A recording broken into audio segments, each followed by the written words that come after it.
Hebreus, capítulo de número 5.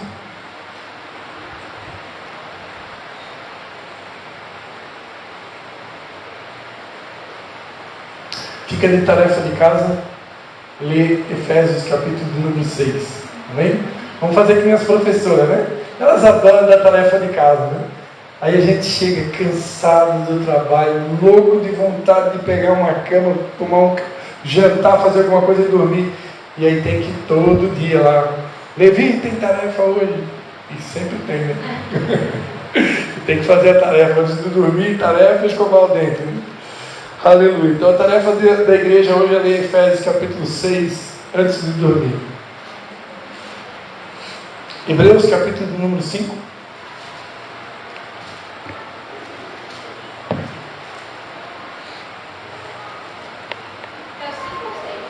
É Hebreus capítulo 5.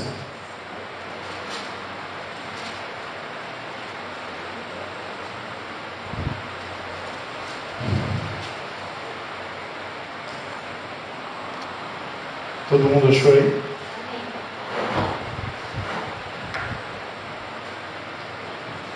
Diz assim a palavra de Deus. A gente vai ler do 1 até o 9, tá bom?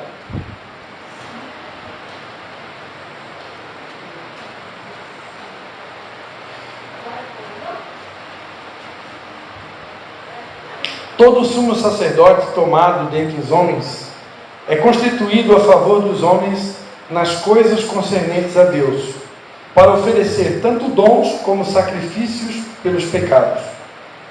Ele pode compadecer-se devidamente dos ignorantes e errados, pois ele mesmo está rodeado de fraquezas.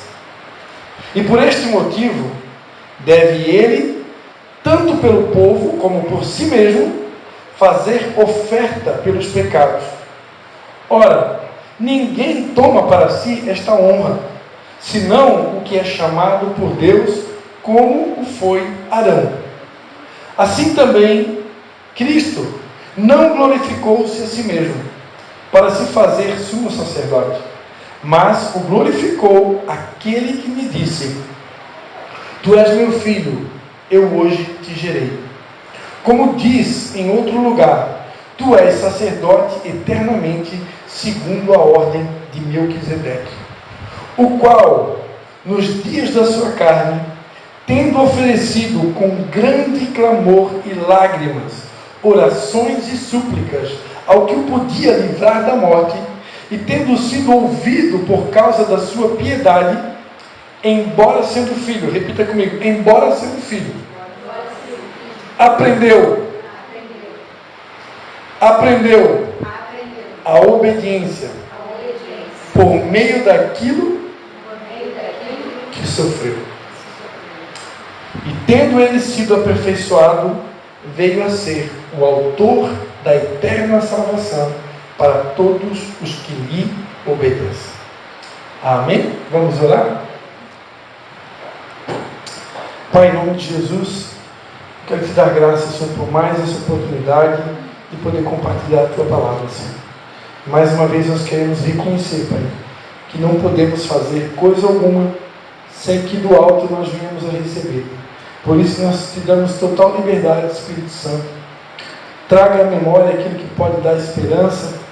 Fique à vontade entre nós e ministra a Tua igreja o que o Senhor deseja comunicar na noite de hoje. Em nome de Jesus. Amém. Repita assim comigo: eu preciso aprender a obediência. E sobre obediência. Amém? Então hoje a gente vai aprender sobre obediência e entender um pouco mais sobre essa palavra tão importante na caminhada cristã. Oséias capítulo 6, versículo 6, né? Pois eu quero misericórdia e não sacrifício, e o conhecimento de Deus mais do que holocaustos. Mas em Samuel a Bíblia diz que obedecer é melhor do que sacrificar. Amém, queridos? Então Deus é um Deus que espera que nós possamos ser obedientes. Jesus embora sendo filho, aprendeu a obediência por meio daquilo que sofreu. Parece assim, meio estranho, né? Jesus, o Filho de Deus, aprender a obediência. Mas o que ele tinha que aprender? Né? Ele não era o Filho de Deus, né? Mas, embora sendo Filho de Deus, ele precisou também aprender. Só que ele não aprendeu de qualquer forma, ele aprendeu por meio daquilo que sofreu. E esse sofrimento o aperfeiçoou para o tornar autor da eterna salvação para todos nós que obedecemos a Ele. E se Jesus, que é o nosso mestre, ele precisou aprender a obediência por meio daquilo que ele sofreu, ele precisou ser aperfeiçoado, quem dera nós, não é verdade? Esse texto bíblico aqui é um texto que ele causa um nó na cabeça de muitos teólogos, né? Talvez vocês não saibam, mas existem muitos pastores e teólogos que ficam debatendo esse texto aqui. Então esse texto aqui é um texto que traz muitas controvérsias, muitas discussões teológicas, né? Porque alguns acreditam que não é que o autor ele escreveu da maneira errada, né? Na verdade ele não soube como escrever. Jesus na verdade não precisava ser aperfeiçoado, mas a verdade é que Jesus ele nasceu de uma virgem, nasceu como todos nós, e ele teve uma vida comum, ele precisou aprender, ele precisou ter um professor, ele precisou ter um pai, ele precisou ter uma mãe, ele precisou passar por todos os processos que uma criança normal, que uma pessoa normal passa para se tornar o autor da salvação, até o dia que ele ficou preparado. Levou 33 anos para ele se preparar para o projeto maior que ele veio aqui realizar, que foi a morte na cruz. Né? Uma curiosidade, quando Jesus está lá nas bodas de Caná da Galileia, ele transforma a água em vinho, as pessoas estavam ali apurando, né, com ele, para ele agilizar as coisas, né, porque tinha acabado o vinho. E a mãe dele chama a atenção dele: meu filho, faz alguma coisa, por favor, acabou o vinho, né? E ele disse assim: mulher, a minha hora ainda não é chegada. E muita gente não entende, né, o que Jesus quis dizer com essa frase, né? E essa frase eu posso dizer assim, sem medo, porque o Espírito Santo revelou para minha esposa, né? O que significa essa frase? Essa hora que não tinha chegado era a cruz. Jesus ali no primeiro milagre dele, nas bodas de Caná da Galileia, ele já estava falando da cruz. A hora dele não tinha chegado, porque lá na cruz ele ia realmente transformar água em sangue, né? Água em vinho. Porque ali com a morte dele na cruz, ele ia conquistar para a humanidade o perdão de todos os pecados, a vida eterna, a verdadeira transformação que o ser humano é incapaz de conseguir ou conquistar. Jesus ali na cruz, ele conquistou para nós. Então a verdadeira transformação de água em vinho aconteceu lá na cruz. Ali no casamento aconteceu uma transformação física, né? A água virou vinho e o pessoal pôde então continuar a festa, né? Porque as festas de casamento judaico tinham 7 dias de duração. Então imagina que acabar o vinho durante uma festa era no mínimo um mico, né? Para o noivo e para a noiva, né? Poxa, deixaram faltar o principal. Como é que a gente vai se divertir, né? Nós que somos cristãos não precisamos de vinho para se divertir, não precisamos de álcool, porque a nossa alegria é o Espírito Santo agindo em nós, amém? A presença dele nos basta. O amor dele é melhor do que o vinho, diz a palavra de Deus.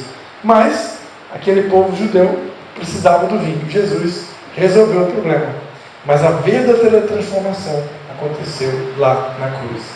Agora, esse Jesus, que lá na cruz conquistou para nós a transformação da água para o vinho, ele precisou passar por inúmeros processos até estar preparado para aquele dia.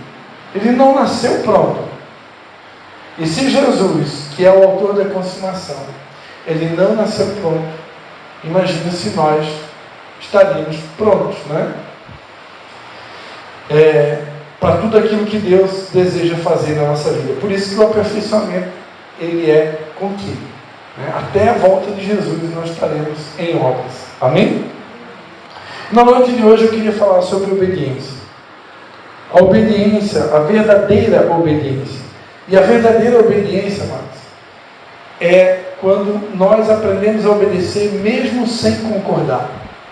Porque quando a gente concorda com tudo que nos é ensinado, com tudo que os nossos pastores ensinam, falam, os nossos mestres, os nossos guias, quando a gente concorda com tudo e obedece, é molezinho, é muito fácil. Agora, a verdadeira obediência é quando um filho tem que obedecer ao pai e à mãe mesmo sem entender, né? Nós temos que obedecer às autoridades constituídas mesmo sem concordar, sem entender. Essa é a verdadeira obediência. Agora, a obediência, ela não precisa ser cega. Provavelmente eu já ensinei isso, mas se não ensinei, vamos lá. Abra lá em Atos dos Apóstolos. Atos dos Apóstolos, capítulo do número 4. Atos dos Apóstolos, capítulo 4, versículo 18 e 19. Chamando-os, disseram-lhes que absolutamente não falassem nem ensinassem no nome de Jesus. As autoridades da época chegaram diante de Pedro, alguns discípulos de Jesus, e disseram que eles não poderiam falar e nem ensinar no nome de Jesus. Responderam, porém, Pedro e João: julgai vós se é justo diante de Deus obedecer antes a vocês do que a Deus. O que Pedro está dizendo: olha, julguem vocês se é melhor nós obedecermos vocês ou devemos obedecer a Deus. Então, amados, o que é a obediência cega? A obediência cega é você obedecer sem raciocinar, né? Alguém manda você pegar um revólver, dar um tiro na cabeça, então eu sou uma pessoa extremamente obediente, então eu vou pegar o revólver, vou dar um tiro na minha cabeça. Isso é obediência cega, né? Imagina que Pedro e João estavam vivendo o primeiro amor, o início da igreja. Eles sabiam da missão que eles tinham. Jesus tinha dado uma missão para eles. Antes de subir aos céus, Jesus disse, né, vão por todo mundo, façam discípulos de todas as nações, batizando-os em nome do Pai, do Filho e do Espírito Santo, e eis que eu estou com vocês todos os dias até a consumação dos séculos. Então Pedro, João, todos os demais apóstolos estavam comissionados a praticar essa missão. E de repente começa a se levantar oposição, né? Só que eles estavam debaixo de uma missão do próprio Deus. E aí, com quem eu fico? Com Deus ou com o homem? Né? Então, nesse momento, Pedro decidiu obedecer a Deus. Então, isso é a obediência cega. Eu, como pastor, por exemplo, eu não preciso celebrar, mesmo se aqui no país, né, eles criaram uma lei para celebrar um casamento com duas pessoas do mesmo sexo, eu não sou obrigado a fazer isso. Não sou obrigado. Mas eu não tenho que obedecer à autoridade? Não, nesse caso não, porque eu não concordo com isso. Eu não creio nisso. Eu creio que Deus criou homem e mulher, macho e fêmea. Então, homem casa com mulher, mulher casa com homem. E constitui uma família, e homem com a mulher pode produzir um filho verdadeiro, legítimo. Salvo o contrário de um outro método, não é um método criado por Deus. E tudo aquilo que não foi criado por Deus não é aprovado por Deus, né? Pastor, você tem alguma coisa contra os homossexuais, héteros, bi, etc? Nada, absolutamente nada. A Bíblia ensina que eu tenho que amar até os bandidos, né? Mas eu não preciso concordar com tudo, né? Então, quantos estão entendendo o que é obediência cega? Agora, quando eu ainda não entendo um comando espiritual, quando eu ainda não entendo uma ordem do meu pastor, por exemplo, eu não entendo, mas eu não tenho nenhuma base bíblica para refutar aquela teoria. Então, eu obedeço. Porque a obediência vai gerar bênção. Mas eu ainda não estou entendendo. Obedece. E aí o que eu faço? Ora e conversa. Pede explicação. Né? Pede explicação. Eu não estou entendendo. Pede explicação. Pastor, me mostra na Bíblia. Isso aí que o pastor falou, eu não estou entendendo isso daí. Eu penso diferente. Eu acho que não é bem assim. Pode me explicar melhor? É assim que funciona. Por quê, amado? Porque talvez o Espírito Santo está se preocupando com uma mensagem como essa, para uma noite como essa. Porque eu creio que vocês estão aqui, né? Nós estamos aqui, nós somos a base de uma multidão que virá. Amém? E essa base precisa começar certa. A Bíblia diz que um pouquinho de fermento leveda toda a massa. Ou seja, um pouquinho de pecado, um pouquinho de coisa errada, um pouquinho de coisa estranha no meio de uma pequena igreja vai destruir toda essa igreja. Só um pouquinho de fermento, a Bíblia diz, não precisa de muito. Tem uma mulher aqui que já fez pão caseiro, fez bolo, né? O único bolo que eu sei fazer é bolinho de banana, né? Eu aprendi com meu pai. Bolinho de chuva com banana. E aí eu já fiz com fermento também. E cresce, né? Então um pouquinho de fermento leveda toda a massa. Então, se uma só pessoa no ministério, ela não concordar com uma instrução de uma autoridade, e ela sair disseminando, contaminando, contagiando as outras, ela pode botar a perder toda uma igreja. Ela pode destruir uma empresa, pode destruir uma sociedade, pode destruir um empreendimento, um ministério. Então, isso é chamado de rebelião. A desobediência é como pecado de idolatria, considerado rebelião. Né? Então, e a rebelião, ela é um pecado seríssimo, gravíssimo, né? Que não pode, jamais, em hipótese alguma, acontecer. Né? Agora, obediência cega não é rebelião. Quando eu decido não obedecer algo que eu tenho uma base bíblica, ou eu tenho uma revelação de Deus, eu não sou obrigado. Não sou obrigado. Lembra de Daniel, Sadraque, Mesaque e Abednego? O que aconteceu? O rei mandou lançar eles dentro de um negócio de fogo, né? E mandou aquecer a fornalha 7 vezes mais. E eles ficaram firmes. Por quê? Porque eles tinham convicção. Primeiro, que o Deus que eles serviam ia livrar eles da fornalha. E segundo, que eles estavam fazendo a coisa certa. Eles decidiram, nós não vamos e pronto. Então, eles estavam do lado de quem? Eles estavam do lado do nosso Deus. E quando você está do lado de Deus, e você tem uma direção de Deus, uma instrução que vem diretamente do Deus para fazer algo, fica com Deus, que Deus vai te honrar. Agora, se você não tem certeza, obedece. Obedece o homem, obedece a autoridade. Porque fazendo isso, Deus também estará conosco. Quando estou entendendo? Amém? A obediência, amados, é o certo. Né? Obediência é o certo. A Bíblia fala em Efésios capítulo 6, versículo 1.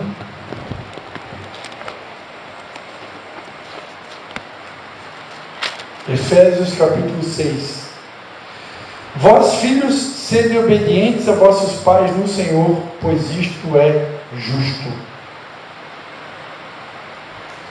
Vós, filhos, sejam obedientes a vossos pais no Senhor, pois isso é justo.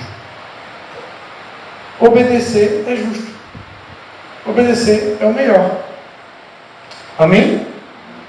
Como que deve ser essa obediência? Né?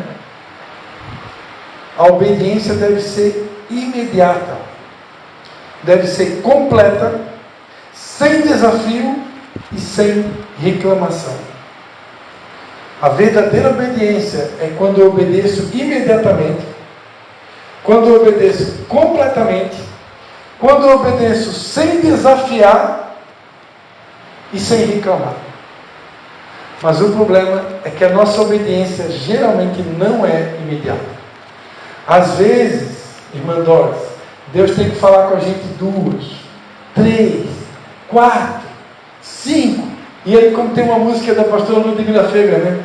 Santa paciência, um Deus que é capaz de esperar por mim, um Deus que é capaz de acreditar em mim. que mesmo em sua beleza e formosura, né? Procura lá no YouTube lá, a música Santa Paciência da Ludmila Ferro. Então Deus, ele tem uma paciência com a gente que é algo assim desumano, né? Porque ele não é humano, meu Deus. Nós, amados, somos especialistas num pecadinho chamado procrastinação. Quem aqui já ouviu falar?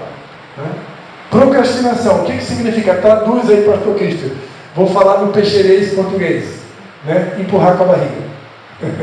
A gente é especialista em empurrar com a barriga. Deus fala com a gente, só que a gente é teimoso. Nós somos teimosos.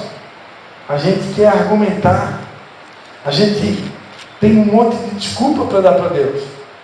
E a gente vai arranjando as desculpas e arranja um monte de desculpa e vai empurrando com a barriga e vai botando para frente.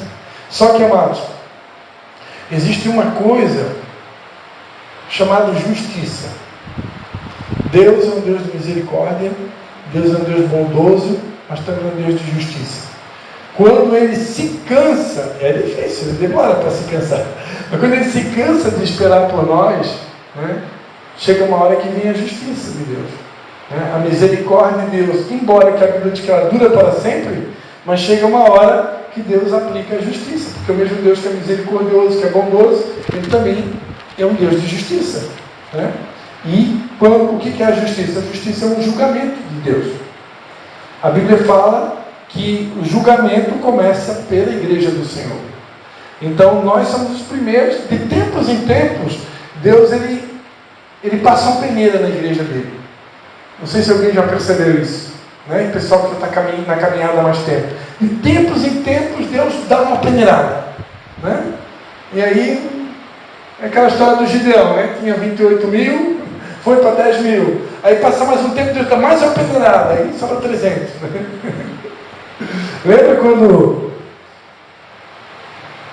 Jesus disse para Pedro, né? Pedro, Satanás pediu para te peneirar como trigo, mas eu roguei ao Pai para que a tua fé não desfalecesse. Né? Além de Deus nos peneirar, o capeta também quer nos peneirar, irmão.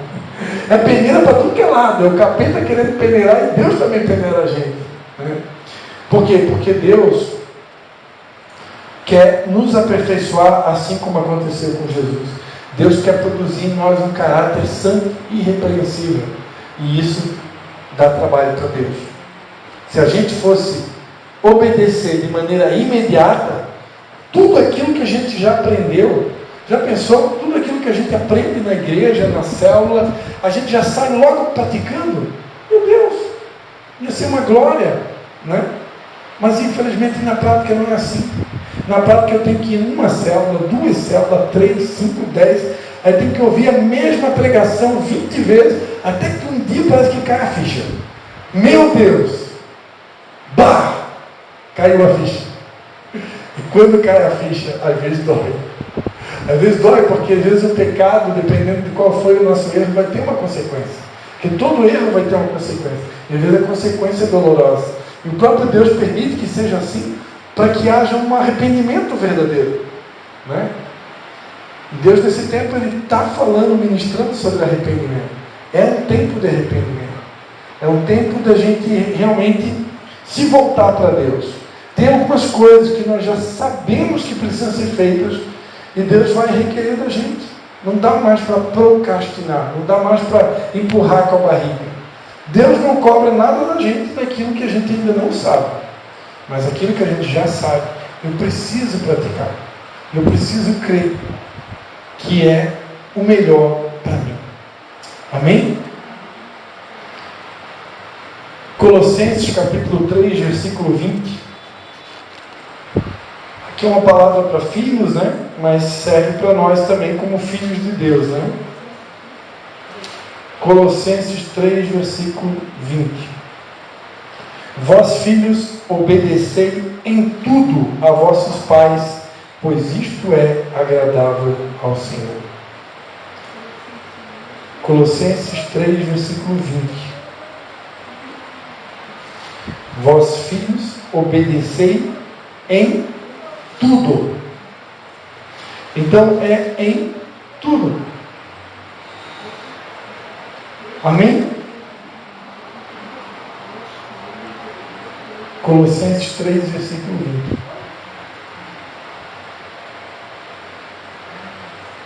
Então, amados, essa palavra de hoje é uma palavra bem objetiva, né?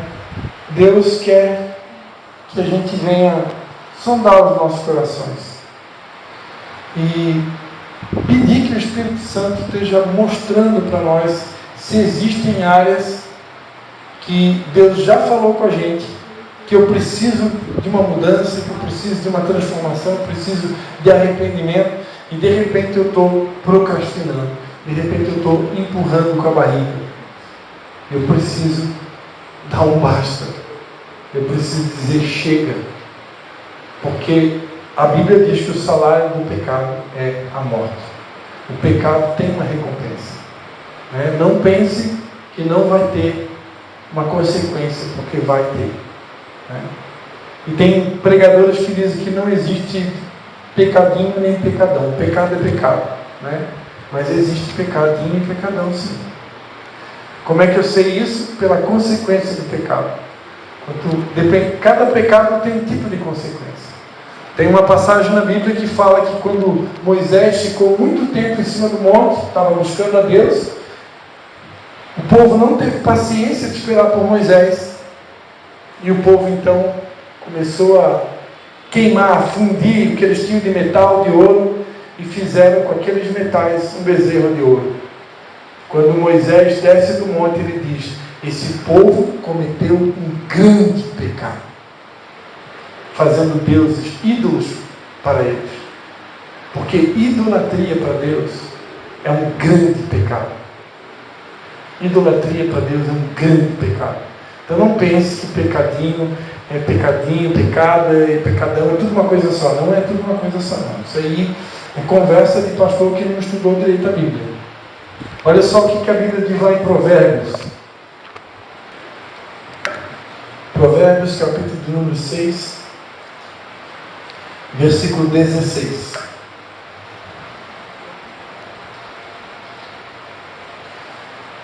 Provérbios 6, 16.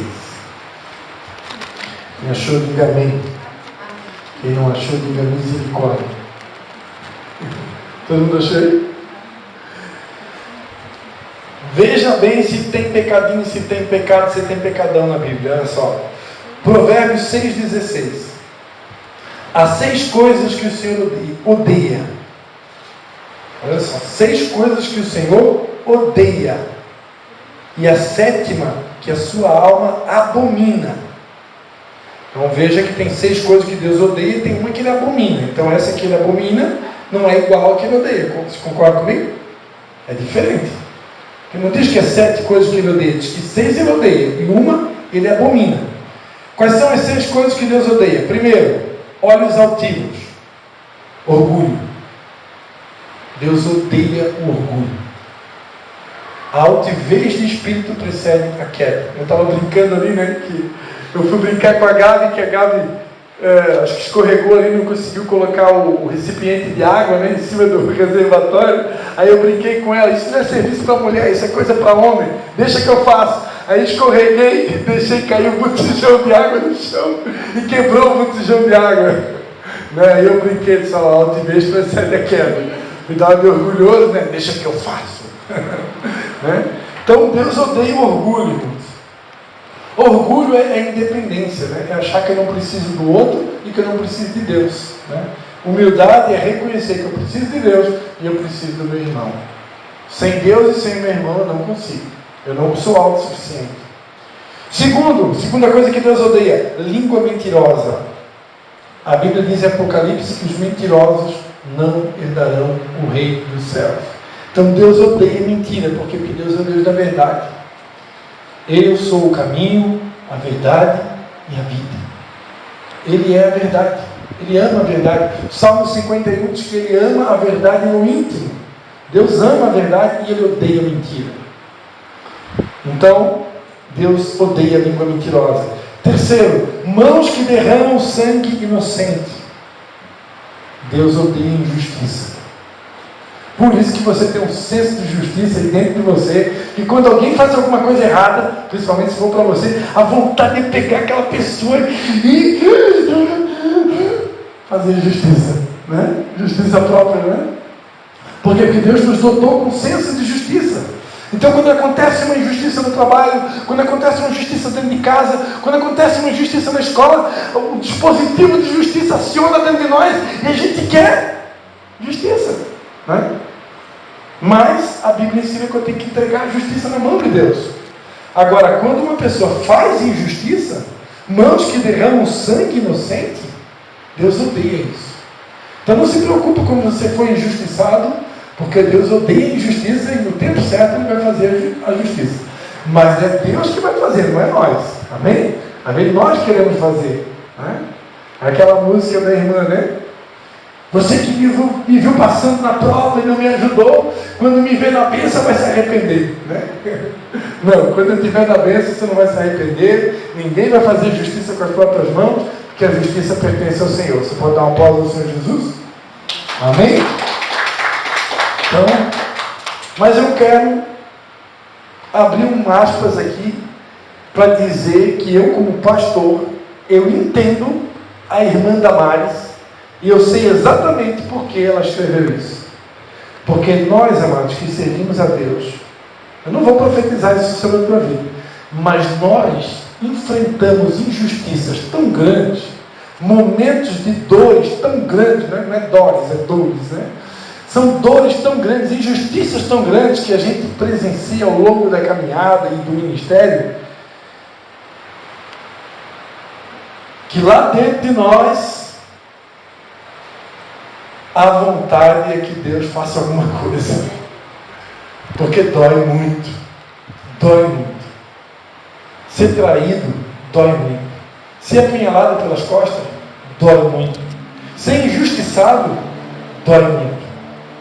Quando alguém faz um monte de coisa errada e a gente ainda tem que pagar o preço pelo monte de coisa errada que o outro fez, que não tem nada a ver comigo, dói muito. Então eu imagino o que essa irmã passou para escrever essa música, né? Então eu não vou jogar pedra nela, não. Mas eu só peço a Deus que, se alguém aqui for muito injustiçado, que Deus te dê a graça de perdoar, se esvaziar e entregar na mão de Deus, porque está escrito: bem-aventurados os que têm sede e fome de justiça, porque serão fartos. Outra coisa que Deus odeia: coração que maquina projetos iníquos. Imagina a pessoa ter a capacidade de projetar na mente dela coisas do mal, não é? É um verdadeiro bandido, né? Ou assassino, né? O cara está só planejando maldade, está fazendo projetos maldosos. Deus odeia. Pés que se apressam para correr para o mal. Tem jeito de Deus gostar de ansiedade, não. Deus odeia ansiedade em todo aspecto, né? Ansiedade é ansiedade. Pessoa que é ansiosa, que tem pressa de qualquer coisa, é ruim. Agora, se essa ansiedade for para correr para o mal, é pior ainda. Se fosse uma ansiedade para coisa boa, né, cara? Você que tem ansiedade para coisa boa, mas a ansiedade para o mal, se acelerar para fazer o mal, Deus odeia. Testemunha falsa que profere mentiras. A falsa testemunha, né? Eu não entendo muito de lei, né? Mas quando uma pessoa está sendo julgada, dependendo do julgamento, ela tem direito a testemunhas, né? Aí tem a falsa testemunha, que é aquela pessoa que é paga para falar um monte de abobrinha, né? Para defender o réu culpado, né? Então é uma falsa testemunha. É uma testemunha falsa que profere mentiras. Deus odeia. E aí tem a sétima que Deus abomina: o que semeia contenda entre os irmãos. O camarada não concordou com a pregação do pastor, não concordou com o que a pastora falou, ele não teve humildade de perguntar, tirar a explicação, e ele simplesmente sai contaminando os outros. E pior, ele vai de casa em casa, tentando colocar uns contra os outros, tentando colocar a pessoa contra o pastor contra o irmão contra outro irmão, O colega de trabalho contra o colega de trabalho, o colega de trabalho contra o patrão contra o colega, o professor contra o aluno contra o professor. Esse tipo de pessoa, Deus abomina. É abominável aos olhos de Deus. Né? E se a gente vai crescer, e vamos crescer, nós precisamos crescer certo. Não permitindo que nenhuma dessas coisas se crie no nosso meio. Porque eu garanto para vocês, tem muitos ministérios que poderiam ser gigantes hoje e não são, porque em algum momento se criou essas coisas aqui. E a sétima principalmente destrói tudo. Né? Então aqui você vê que tem diferença de pecadinho e tem pecadão. Né? As 6 coisas que Deus odeia, eu imagino que isso aqui é pecado. Não é pecadinho, não, é pecado. Porque Deus odeia. E aquilo que Deus abomina, para mim, na minha maneira de ver, é um pecadão. Isso aqui é um pecadão, porque Deus abomina. Assim como Ele abomina a idolatria. E idolatria não é só adorar a imagem de escultura, tá? Idolatria é sempre bom lembrar. Tem muita gente idolatrando o homem. Né? Nas últimas eleições tinha muita gente colocando os olhos no homem. Tinha muita gente colocando expectativa no homem. E nós como igreja precisamos nos arrepender por colocar expectativa no homem. Por achar que o homem vai resolver. A nossa expectativa não pode estar no homem. A Bíblia diz no Salmo de número 121, eleva os meus olhos para os montes, de onde me virá o socorro? O meu socorro vem do Senhor, que vem do céu, que fez os céus e a terra. Amém?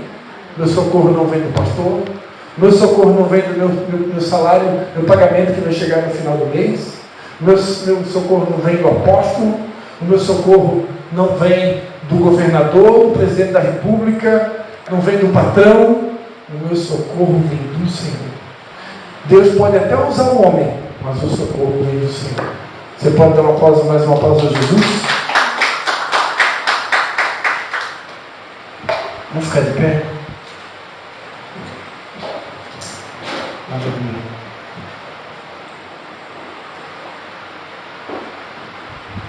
Não, não consegue botar a musiquinha para nós ali? Bota a música Sonda-me da Aline Barros. Eu queria convidar você, amados, hoje uma palavra um pouco diferente, né? Mas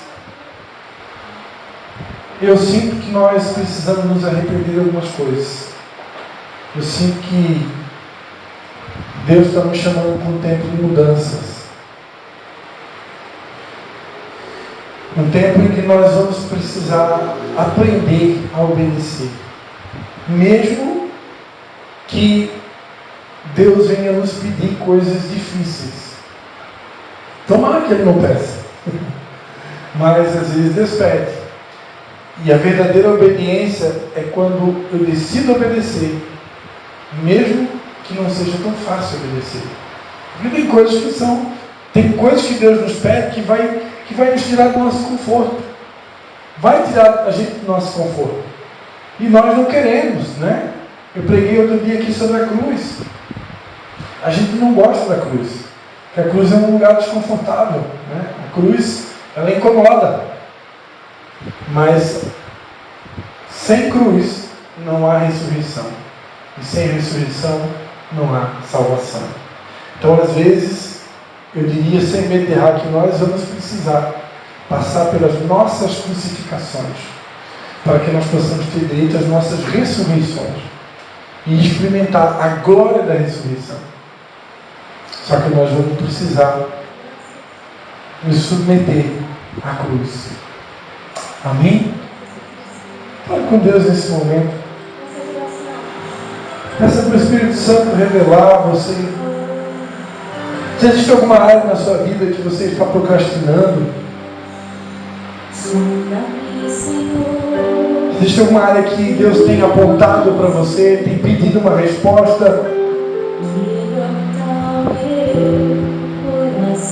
quantos aqui concordam que muitas das dores que nós enfrentamos ao longo dos anos da nossa vida são por causa de, muitas vezes, desobediência da nossa parte? a nossa dificuldade de dar uma resposta rápida para Deus.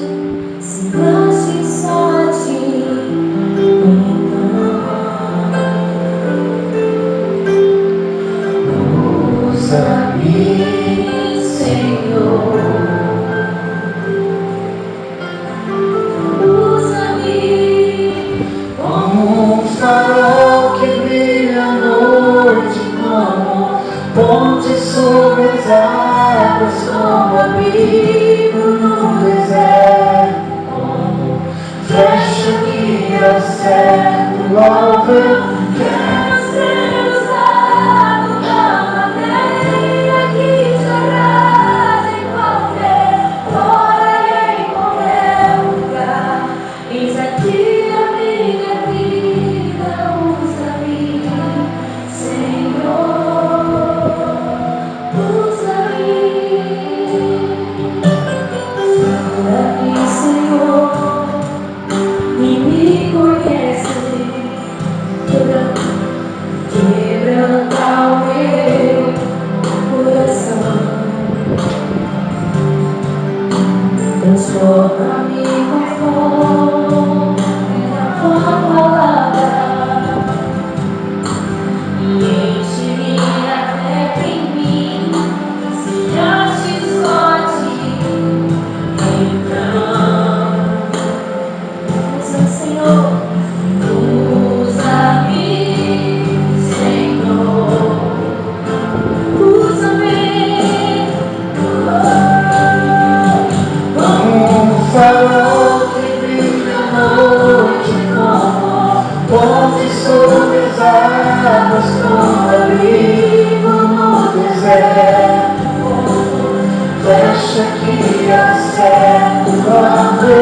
Quero ser usado da maneira que te agrada, em qualquer hora, em qualquer lugar. Eis aqui a minha vida, usa-me, Senhor, usa-me. Pai, em nome de Jesus, Senhor, nós viemos a Ti nessa noite, Pai, te pedir perdão, Senhor, pelas vezes, ó Pai, que procrastinamos, Pai, pelas vezes que não somos tão atentos à Tua voz, pelas vezes, ó Pai, que nos rebelamos contra a Tua palavra, contra as Tuas instruções. Senhor, nos perdoa, Pai. Nos perdoa porque temos uma natureza rebelde, Pai. Temos uma natureza caída, Pai, que só o Calvário pode transformar, Senhor. Nos perdoa, Senhor. Nos perdoa. Nos perdoa pelas nossas carnalidades. Nos perdoa pela nossa humanidade. Nos perdoa, Pai, pelas doenças da nossa alma. Nos perdoa, Senhor, por termos que fazer o Senhor esperar. Nos perdoa, Senhor, por acharmos que os nossos erros e falhas não trarão consequências sobre nós. Ajuda-nos, Pai. Ajuda-nos a Te obedecer. Dá-nos ouvidos atentos à Tua voz. Nos fortalece. Nos ampara. Assim como Jesus precisou de um auxílio, de um companheiro para ir até o fim da sua missão, que o Senhor também levante companheiros, que o Senhor levante amigos que nos ajudem, Pai, a avançar, concluir o nosso propósito, a missão pela qual o Senhor nos criou. Oh, Pai, eu te peço, Pai, para as minhas irmãs aqui que estão aqui nessa noite, para aqueles que vão ouvir essa mensagem, Pai, tem misericórdia de nós, Pai. Como disse Paulo, o bem que queremos fazer, muitas vezes nós não fazemos. E o mal que nós não queremos, esse nós fazemos. Existe uma guerra travada entre a alma, o espírito, a carne. Às vezes a sensação que temos é que não vamos vencer essa guerra. Mas a Tua palavra diz que nós podemos todas as coisas naquele que nos fortalece. Por isso nós te pedimos, Pai, fortaleça-nos. Tua palavra diz que tudo é possível que crê. Então ajuda-nos, Pai.